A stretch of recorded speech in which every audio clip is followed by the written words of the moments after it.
Well, welcome everyone to another conversation. And today I have with me Ludmila Praslova. Welcome. Thank you very much, Kathie. I'm happy to be here. So we've connected via LinkedIn, and I've been following many of your posts because of a dual interest in moral injury. Perhaps you'd share with everybody a little bit about your background and what you're doing now before we start the discussion.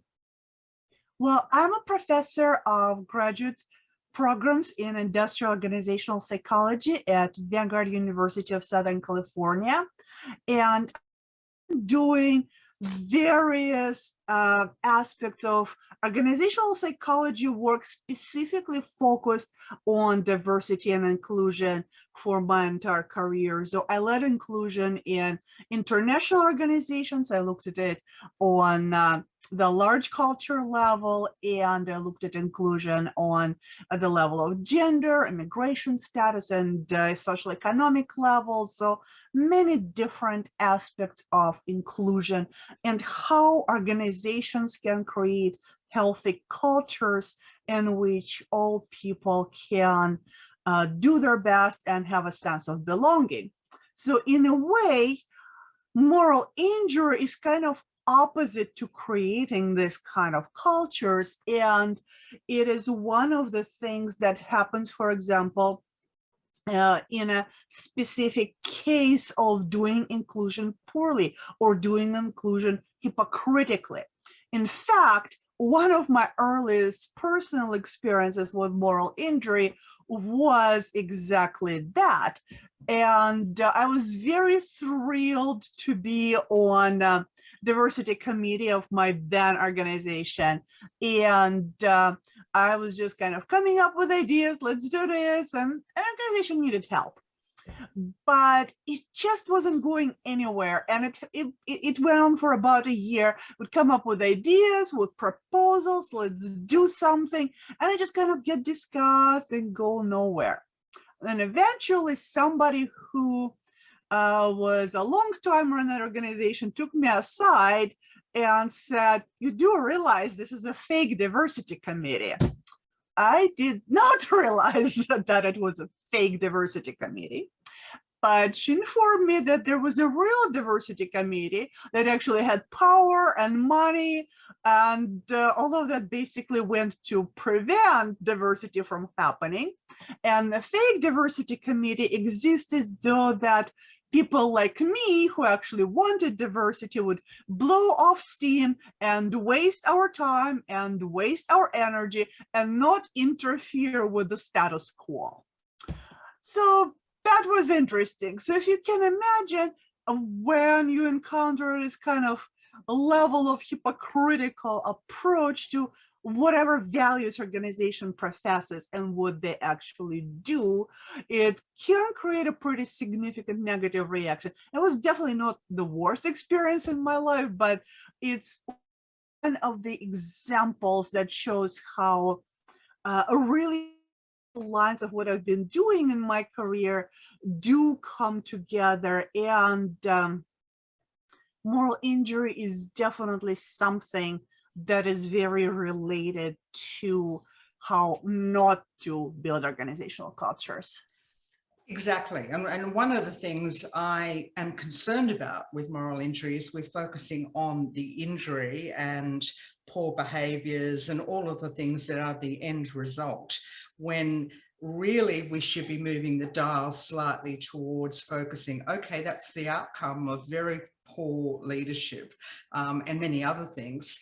But what are the things we need to do to protect our people? Because yoga retreats and bath bombs and all these wonderful, nice life, feeling good about yourself moments, seconds, do not stop somebody getting hurt if there is a betrayal or ethical challenges in organizations.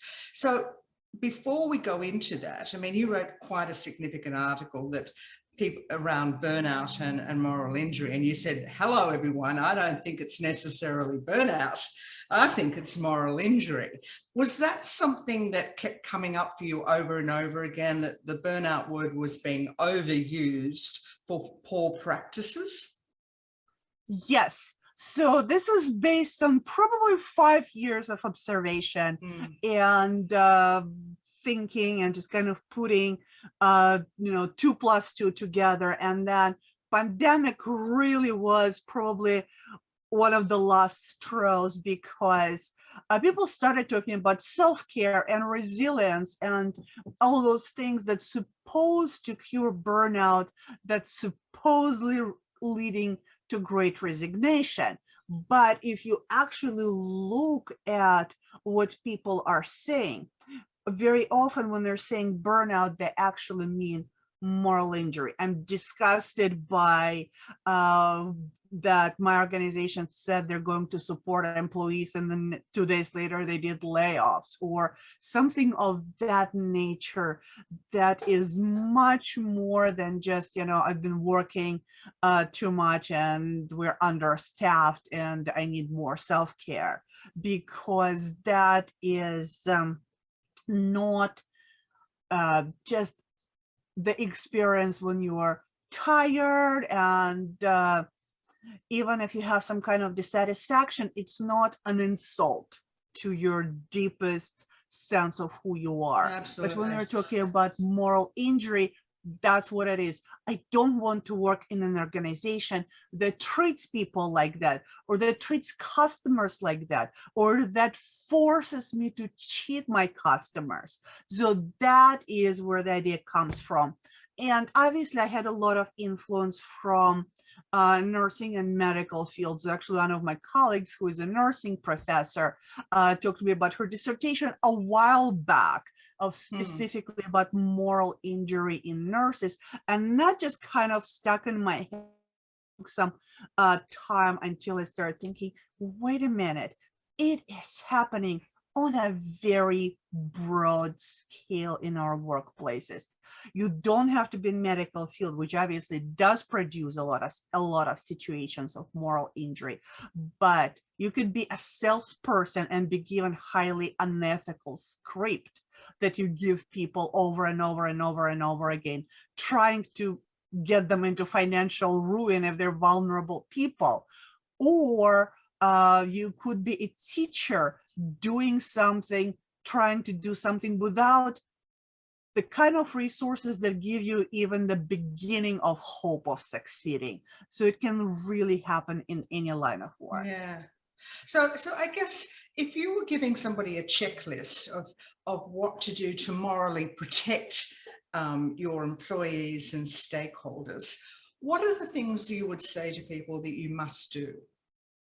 Well, if we're talking about prevention, then you definitely need consistency with what you say you do and what you actually do. And there is just so much difference between those company statements and what actually happens. And another thing is transparency, because sometimes people start walking this kind of path of fudging things a little bit here, a little bit there, and they don't notice. And if there is a lack of transparency, then until they do something so egregious, it gets into the news and completely ruins company reputation, they haven't even realized they were on that path. So a company needs to have transparency, and they need to have checks and balances and ability for people to provide input to which their organizational leadership actually pays attention. So there needs to be voice, there needs to be multiple people looking into what is happening, because it is very tempting and very easy for humans to justify unethical behavior to themselves. Yes, it is absolutely much harder to justify it when there is transparency and when there are checks and balances. So, but then obviously in cases when moral injury does occur, there needs to be restitution and amends, and it's much more significant work. So for many organizations, I mean, we're going through this massive transformation in business at the moment. it's also generational change where we're having, you know, the boomers moving out of the workforce or going into other roles, and a new generation taking over for leadership in many regards, although we have intergenerational workforces at the moment. Are you saying if you work for an organisation that has significant problems, that does not walk the talk, and everybody knows it, but the transparency is the issue, that you need to come clean and say, this is what's been going on and this is how we're going to start moving forward, and then walk the talk, which means sometimes you're exposing yourself to significant risk? But if you don't expose yourself to that significant risk, eventually you will get exposed. Whistleblowing happens. And very often whistleblowing is a reaction to a moral injury. So you can about many different cases where employees felt that this wasn't right, and they sometimes went to the legal system. Now people go straight to TikTok and put it out there. People go in droves to the Glassdoor.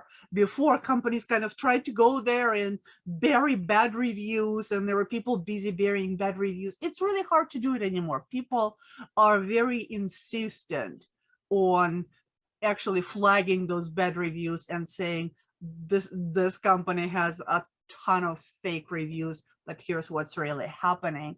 So people are getting much more sophisticated with multiple ways of getting the truth out. And it's in part a generational difference too, because people are much more likely to put those kinds of things out in social media than the previous generations. But whistleblowing happened in every generation. It just has taken a slightly different form.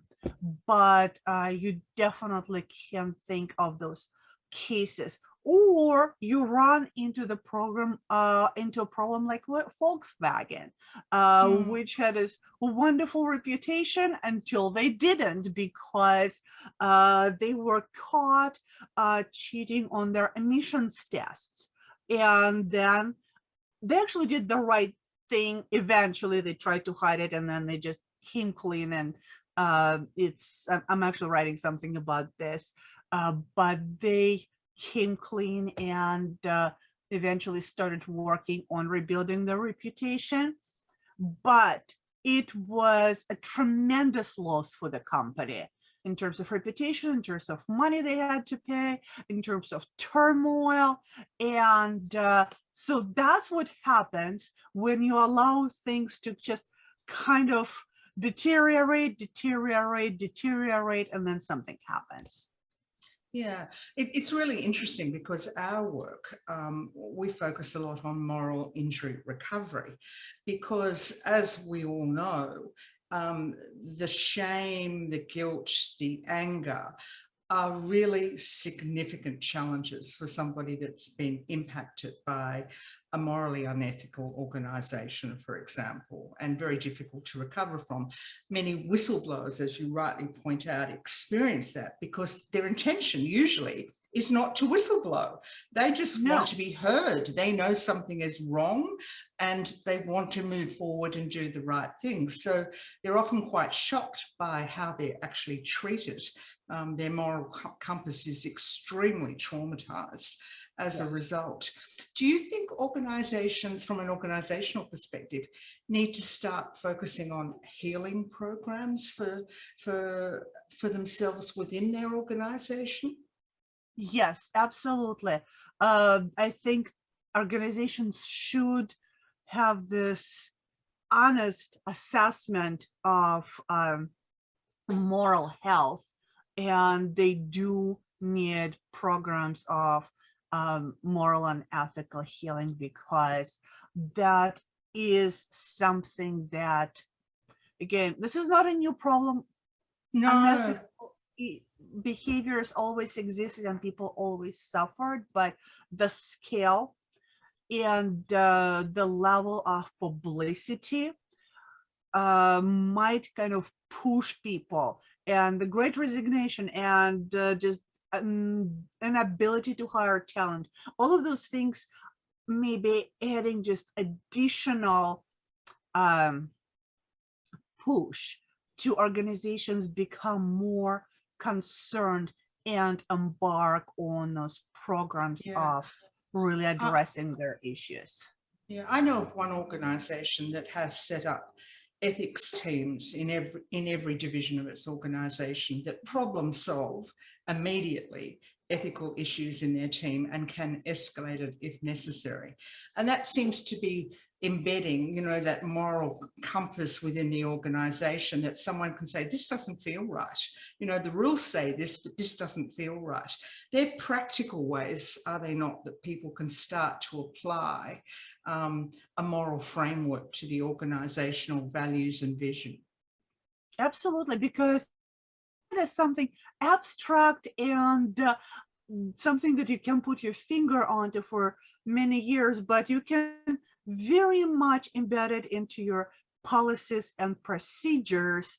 And the culture is not immaterial. The culture is also supported by structures and procedures, and then by what's in human minds and what we are reminded of regularly. But we can build in mechanism, checks and balances, transparency, ethical checks in every document on in every stage of decision making, because we have all those, you know, decision making flow charts. Well, maybe you need to look at that flow chart and put in a few checkpoints of how that impacts people, how that impacts planet, and that can scaffold more ethical behavior. Absolutely, absolutely. So you've been working in the diversity and inclusion space for many years. Do you feel, I mean, the label diversity and inclusion is everywhere at the moment, but do you feel people really know what it means?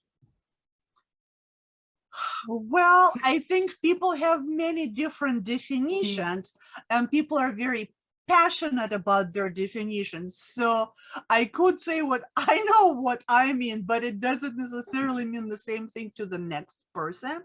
And it's also something evolving, because people were doing diversity in 60s and 70s and talking about inclusion in the 80s, and it's not the same thing. So it evolves. And there's a reason people talk more about equity and belonging lately. So not just diversity and inclusion, but equity, which is sometimes is not particularly understood because people keep confusing it with equality. Everybody gets the same thing. That's equity. No, it's not. People get what they need to succeed. That's equity. And when we're talking about belonging, that's much more of a psychological outcome.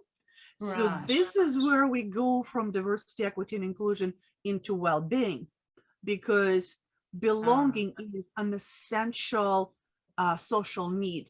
And if it's not met, then people suffer psychologically and physically. And so again, here is where applications of psychology become really important in the workplace. But again, my definitions are not necessarily someone else's definitions, but humanity in general, I think, is arriving to a much more sophisticated definition. For example, talking about intersectional diversity and understanding that the person from low social economic status is very different from high social economic status, and all of that is layered with age, gender, race, and specific local culture and neurodiversity and physical ability, visible and visible disabilities. So all of that is layered in multiple ways, and we can't just keep pigeonholing people into whatever little check boxes and moving on from those check boxes. And we can't keep saying, okay, oh, we just keep our counts. But if it's a revolving door and people are miserable, what's the point? So we need to create organizations that actually have inclusion and belonging, not just saying, okay, check the box for the government, go away. So that's really interesting. How do we help people to keep up? Because as you say, it's evolving, you know, diversity and inclusion, we're now talking about belonging, and that moves into well-being of the individual. But as our language gets more sophisticated, as our research gets more depth and structure to, how do we take people on that journey that it's not necessarily what we once thought of, it's now this, it's the dial is moving? I don't think it has to be scary, actually, because sometimes people say you need to do more, you need to do better, and that can be very stressful. But actually, treating people how they want to be treated is not that hard. So we can look at some of the key principles and just, again, embed those checkpoints for justice and fairness. You look at your So we're talking organisational justice, Exactly. You look at your selection system and you check, is it fair to women? Is it fair to people with disabilities? Is it fair to people from different racial backgrounds, from different social economic backgrounds, from different age? So you check for all of that in your selection process.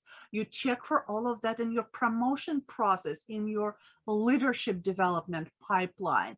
It's not something, again, that one person has to constantly keep in their mind. We can embed it into all the documents that we use at those processes. Yes, there's some organizations that don't have codified processes and they just kind of do whatever behind the doors. That's a different problem. But most organizations have very specific checklists and descriptions for how you engage in most human resources processes, and making sure that explicitly you give someone performance evaluation, you must justify it. You are determining who is going to be in the leadership development program. You are very aware that, am I going just by a stereotype of whoever sounds or looks leaderly to me? Material characteristics that really shouldn't matter, that matter. All of that can be put into all the documentation that accompanies those processes, and it may not necessarily bring 100% justice, but a lot of people who just don't put enough thinking, they're stressed out, they're not considering something, when they have to work within those determined parameters, they're much more likely to make fair decision if the system is designed for fairness versus what it has been for a long time. Okay, you know, Bob looks leaderly, so let's send Bob to the leadership training. So Bob inherited his job from his daddy. So yes, Bob looks leaderly because Bob never experienced whatever, or Elizabeth or whoever. Usually people who come from the upper class give the air of leadership, and people who just go by the gut instinct pick those people for leadership instead of actually digging a little bit deeper and having to justify their decision by actual outcomes and more objective data. Yeah, there's a tip I apply when I'm talking as a chaplain to people about like attracts like, and we tend to make friends with people that are similar to ourselves. I make a point of cultivating friendships with people that are very different to me from all walks of life, And I find it adds a very rich dimension to my life, and what I actually don't know and feel awkward saying in the closeness of a safe relationship, I can actually ask about a cultural nuance or something that I don't know about. And that's often difficult for people because we do feel fearful of saying the wrong thing or not being able to be articulate in the way that will be appreciated. They're little things that we can all do just on a day-to-day basis. The other thing, I suppose, that you would be looking at is the need for lived experience within organisations so that blind spots are identified. It's all very well to have policies and procedures, but what happens if you've missed something major? Yes, well, that's why one of the major points in my model of inclusion by design is the leadership pipeline, because in fact, it's true that most organizations have more diversity on the entry level, and then diversity dwindles as you move towards higher echelons, and then decisions are made without consideration of those groups because they're not represented. So creating systems that allow people with disabilities, women, people of different cultural backgrounds, neurodivergent people to organizational leadership, there needs to be a conscious mechanism. But again, a lot of it is actually basic fairness, because if our tools were valid, we would actually make decisions in favor of diversity, but we don't use valid tools. We just use usually our judgments that are based on our gut feeling, and our gut feeling does lead us to people who are more similar to us. So which is why we need to be more intentional. So at the moment we have, it seems like the interest in neurodivergency is exploding.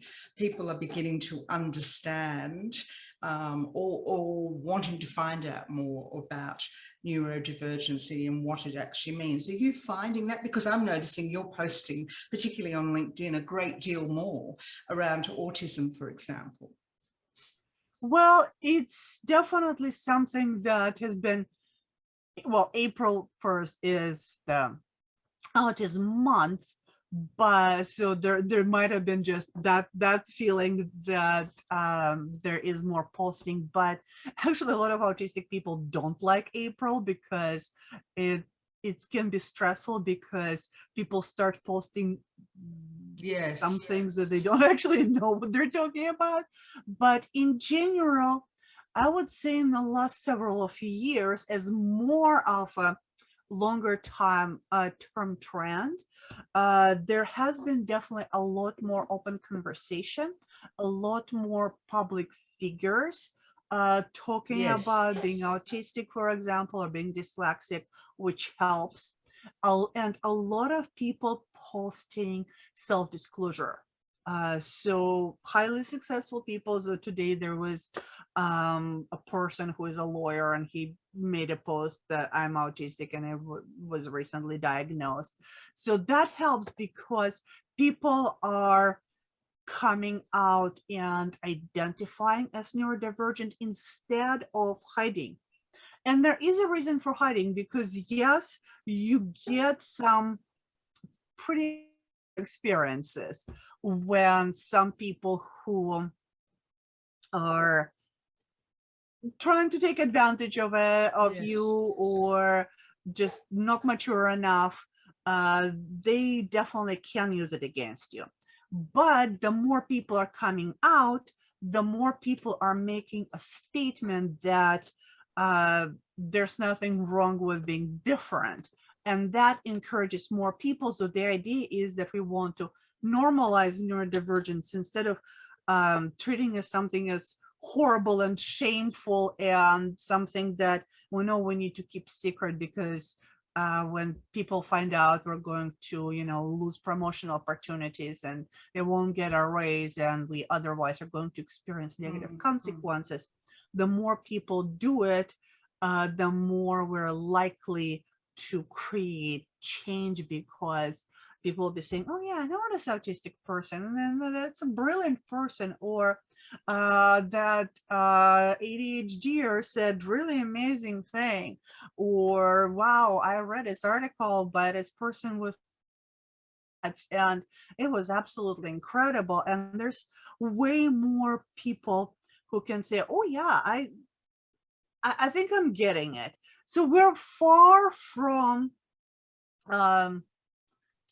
neurodiversity, fully inclusive society, but it definitely in more prominent business outlets. Obviously, even what I wrote, it was the first open autistic article in Harvard Business Review. So we are getting to places from which we were not allowed to speak first from this particular point of view. And another thing that is important, it's not just someone speaking of your behalf, which is specifically has been an issue within autistic community, because researchers or family members or whoever were speaking for autistic people and over autistic people. So that's one thing, that there is a very determined and vocal culture that is very determined to speak in our own voice rather than allowing perpetuation of myth and stereotypes. So as a future of work strategist, and I'm getting to the end of our fabulous discussion, what do you see as a crystal ball? Where do you see us going? Crystal ball. Okay. Well, definitely major change. And I don't think I think some people who are thinking about return to pre-pandemic ways, it's just not going to happen. That train has gone, and too many people have discovered just how much more effective they are when they work in their own ways, when they work at a time that works for them and a place that works for them, just how inefficient daily commuting is. And then you either sit on your computer, which you could have been doing at home, or you're distracted by other people, so you're not doing anything. So really, what's the point for your productivity? There might be some occasional meetings that are energizing and helpful, but that's definitely not 40 hours a week. So looking at what actually needs to be done and then deciding how it's going to get done, rather than saying, this is how you're going to do it because that's the only way I can supervise you. I think we are at a very exciting point where things are actually going to make a lot more sense, because we had technology for remote work for 30 years. The fact that it wasn't used, it was inertia, and just kind of human desire to hold on to tradition. So as more and more organizations are going to dispense with those traditions, we definitely will see many different variations of flexibility. But as exciting as it is, it will also require a new kind of discipline, because we develop this virtual life and now it's getting layered on back to office life, and that's not sustainable, because literally people are expected to do both the old way and the new way at the same time and do twice as many things, which obviously is not something that's going to be sustainable. So recalibrating norms of what is expected, what works, how it works, is definitely going to happen. And I think a massive redefinition of what leadership is, because for a long time people were confusing leadership with like physically supervising people and making sure they're not slacking off. That's not leadership. Show me leadership where you can create a situation where you can allow people work remotely on their own, check their outcomes, and demonstrate that the outcomes are met. That is much more complicated than the old way, but it is something that is much more productive. But I think we also want too much from leaders. And I think leadership is going to be redefined where it's much more likely to be shared, because we want someone who is supremely competent in what they do and has all the empathy in the world to support people. I'm sorry, but that most humans are not capable of this. So sharing leadership and having technical leadership and emotional leadership and emotional support and all those functions, not necessarily in one person at the same time, which is, again, it's impossible to be solving technical problem and at the same time addressing all the issues that arise from various stressors. So what it is good, I actually see in some organizations, and I hope to see a lot more, is shared leadership where people with different strengths are taking aspects of leadership that they're particularly good at. And I think that's going to create additional checks and balances rather than one boss running everything. But it provides another level of transparency. It also provides, I think, another level of excellence, because we're bringing people who have a specialist strength in addressing psychological aspects of work environment, or special strength in addressing external market environments, and special strength in developing product. Because for too long, we really expected people to be good at all of this. And I think better leadership will come not by genetically engineering the ideal person, because I don't think that's happening, but shared leadership is much more likely to get us there. That's interesting. So 2 last questions that I ask everybody, and this is the moment where we share a little bit about ourselves.